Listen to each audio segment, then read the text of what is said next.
So from Google Photos, you can also choose to receive notifications on your desktop as well. So to do that, you need to go around on the settings, and then over here, you can see that notification is an option. So if I were to actually go ahead right here, you can see that browser notification right now is turned off.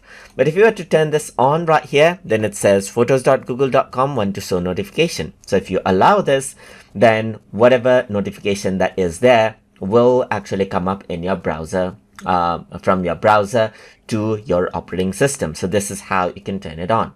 So you can turn it off if you don't want it, and turn it on.